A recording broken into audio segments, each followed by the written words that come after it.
Hello friends, कौशल क्या करेगा अब कुन के पिता के साथ? चलिए देखते हैं बीएल क्रेजी लवर पार्ट 5। कहानी वहीं से शुरू होती है जहां कौशल कुन के पिता को डराते हुए कहता है, तुम्हें तब तक यातनाएं दी जाएगी जब तक कि तुम अपने मुंह से कन्फेस न कर लो। तुम्हारे गर्दन से लेके एड़ियों तक के मांस को धीरे धीरे काटा जाएगा, खींचा जाएगा। और तुम्हें तो पता ही है ना कि और तुम्हारे साथ क्या क्या हो सकता है। और ये सब इसलिए है कि तुमने यहाँ के महाराज के खिलाफ इतनी बुरी तरह से षड्यंत्र रचा है। और ऐसा कहते हुए वे कुन के ऊपर अपना हाथ रखता है और कुन के पिता को गुस्से भरी नज़रों से देखता है। फिर हमें कुन दिखाया जाता है जिसके पास कोई शब्द ही नहीं होते, आखिर वे क्या कहे। और वे फिर इस कहानी के बारे में सोचता है। ये है राजकुमार कौशल, या जहाँ तक कि मुझे पता है विद्रोहियों का नेता। इतिहास में लिखे हुए किताबों में इसे बहुत ही क्रूर और अत्याचारी बताया गया है। सत्ता और सिंहासन की लालच में वे अपने छोटे भाई जो कि राजा हैं उनको भी अपने हाथों से मारने से नहीं डरा था, जिससे कि इन लोगों का राज्य पूरी तरह से ध्वस्त हो गया था। उस समय ये जिला कार्यालय के प्रमुख के रूप में कार्य करते थे और इनके पास अपराधियों की सज़ा बदलने की शक्ति भी थी।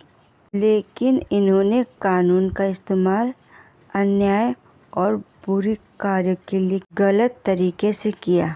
और ये इस तरह का दिखावा करते थे जैसे कि ये राजा ही हो। उन्होंने अपने लोगों को ऑफिसर पोस्ट दिए, धन आदि भी प्रदान किए। आज में हो रहे गलत कामों की अनदेखी की। गरीब लोग कैसे जी रहे हैं उस पर ध्यान नहीं दिया और इन्होंने कोर्ट के कानून और नियमों को नहीं माना, उसका पालन नहीं किया। और वे घिरे रहते थे अपने पसंद के कॉन्कोबाइन और सेवकों से। और वे बहुत ही ज़्यादा मनमौजी थे।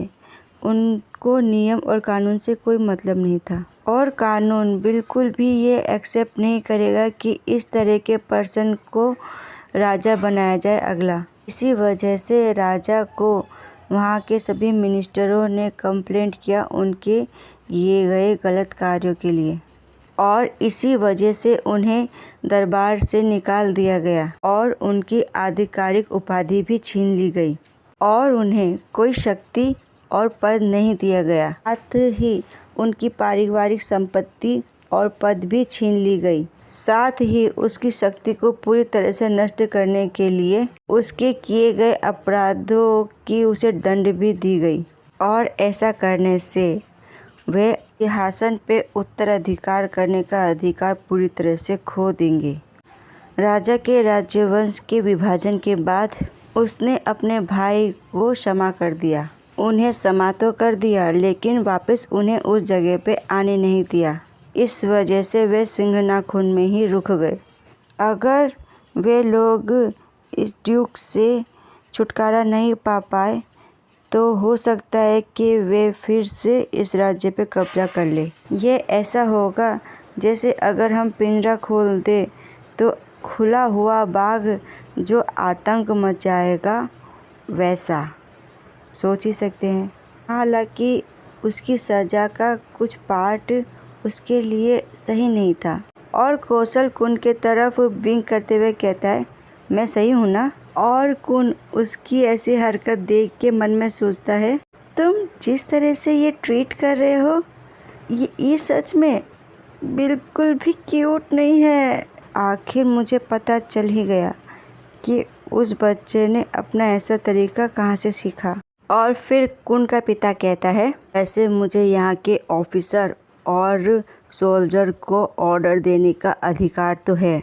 और डाकुओं के कुछ समूह ऐसे हैं जो कि हमारे सोल्जर से लड़के उनकी तलवारों को ब्लैक मार्केट में बेच देते हैं। तो जो तुम्हारे पास मेरे खिलाफ सबूत है वे काफ़ी नहीं है कि मैं एक देशद्रोही हूँ। फिर कौशल कहता है, ओह, हो सकता है कि आप सच कह रहे हो, पर मैं कैसे भरोसा कर लूँ आप जैसे पावरफुल मंत्री और अधिकारियों की बातों पे। हाँ, क्योंकि तुम लोगों ने मेरे भाई को राजी कर लिया है इस सिंहासन पर बैठने के लिए, और तुम लोगों ने बस इतना ही किया है। उसके लिए तुम लोगों द्वारा नियंत्रण होना बहुत ही आसान हो गया है ना? और मैं तुम में से किसी पे भी विश्वास नहीं कर सकता। और पीछे उस बुद्धू को देखो, कितना सीरियस लुक देख के बैठा हुआ है।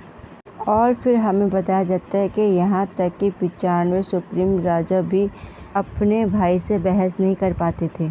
सच में राजकुमारी ही वो व्यक्ति है जिसके पास पूरी अथॉरिटी है। और हमें बताया गया था कि सबसे पहले वो व्यक्ति ड्यूक सिंगनाखुन ही थे जिन्होंने कौशल से सामना किया। पर अभी जब मुझे इस सच्चाई का सामना करना पड़ रहा है तो मुझे थोड़ा सा अजीब लग रहा है। उनके चेहरे से ऐसा लग रहा है जैसे कि उन्हें यातनाओं का डर है और उन्हें दंडित किए जाने की भी चिंता हो रही थी। आखिर अगर हम उस कैलकुलेट पर्सन को ढूंढें जो कि सबसे ज़्यादा प्रेरित था विद्रोह करने के लिए, तो हम देखते हैं कि वे और कोई नहीं, प्रिंस कौशल खुद ही हैं। और जहाँ तक मेरा ख्याल है तो इतिहास का अंत आखिर कौन जा सकता है। और जहाँ तक मैं समझ रहा हूँ, मैं या कोई भी सत्ता में बैठे हुए लोगों को कोई मात नहीं दे सकता। फिर कुन कहता है, इस मामले से जुड़े लोगों में से एक मैं भी हूँ, तो क्या मैं कुछ कह सकता हूँ इसके बारे में? और कोई उसे कहता है, हाँ ज़रूर कहो। और फिर कुन अपने मन में सोचते हुए कहता है, कौशल के पद छोड़ने और सत्ता खोने के बाद उसके वंशज उसकी अक्षमता की अन्य तानाशाहों जैसी ही निंदा करेंगे और अनंत काल तक उसे सिर्फ बदनामी ही मिलेगी।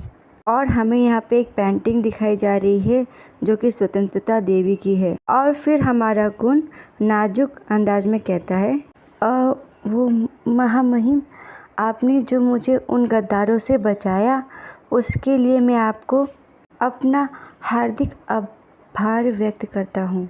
लेकिन महाराज, क्या आप मुझे बता सकते हैं कि आपको उन्हें क्यों मारना पड़ा? उन्हें जिंदा भी पकड़ा जाया जा सकता था, जिससे आप ड्यूक को टॉर्चर करने के बजाय डायरेक्ट उन पे आरोप लगा सकते थे। तो आप बताइए कि आपने ऐसा क्यों किया?